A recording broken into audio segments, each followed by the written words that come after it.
Kali ini saya menjelaskan tentang basis data kelima, itu tentang normalisasi 2NF. Satu normal form suatu relasi R disebut 1NF jika dan hanya jika semua atribut value-nya atomik atau tidak boleh ada atribut yang komposit dan multi value. Dalam 1NF sering terjadi null value dan duplikasi. Syarat dari 1NF sendiri adalah merubah dari bentuk anormalis ke normal pertama. Contoh, suatu tabel yang sering kita jumpai di berikut. Kemudian bentuk 1NF tapi dalam bentuk yang belum anormalis. Kemudian bentuk normal 1NF dan 2NF.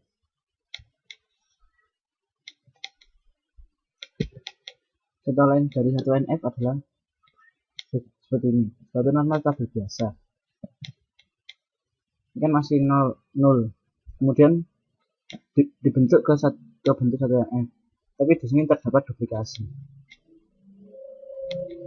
Kemudian untuk normalisasi 2NF. Normalisasi 2NF dibuat berdasarkan full fungsional dependensi. Tergantung fungsional penuh. Relasi R adalah 2NF apabila setiap atribut non-primer atribut atau yang bukan anggota primary key dalam R adalah fully dependent terhadap primary key dari R normalisasi 2NF.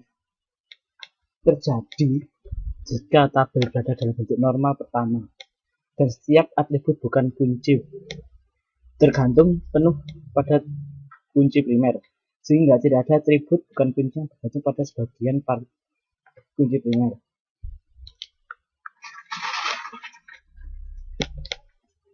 Kemudian syarat 2NF. Yang pertama, memenuhi kriteria tabel normal yang pertama.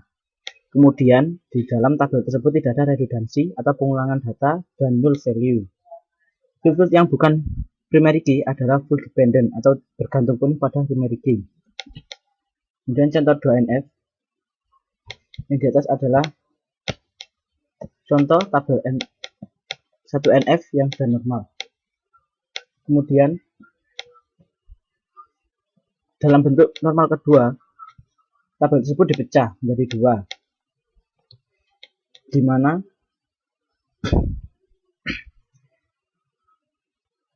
nama karyawan, nama departemen, dan gaji tergantung pada NIP. Kemudian memanggil kursus, NIP dan kursus menjadi primary key, dan tanggal selesai tergantung pada NIP dan kursus. Contoh kedua, tabel 1NF yang sudah normal. Kemudian yang di bawahnya adalah bentuk normal 2NF.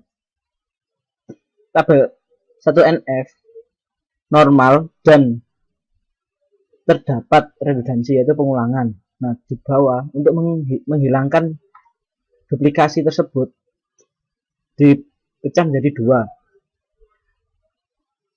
sehingga tidak terjadi pengulangan data.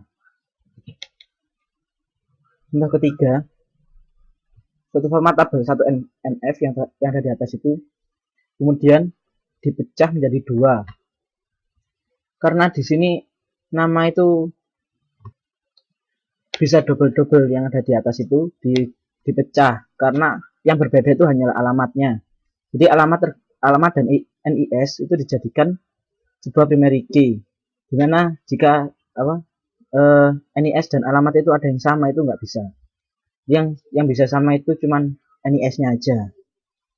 Tapi alamatnya bisa berbeda. Atau NIS-nya berbeda tapi alamatnya sama. Kemudian yang di sebelahnya ada nama dan NIS. Nama itu tergantung pada NIS. Sehingga di sini tidak ada pengulangan nama seperti yang ada pada tabel di atasnya. Sekian presentasi dari saya. Perhatiannya terima kasih.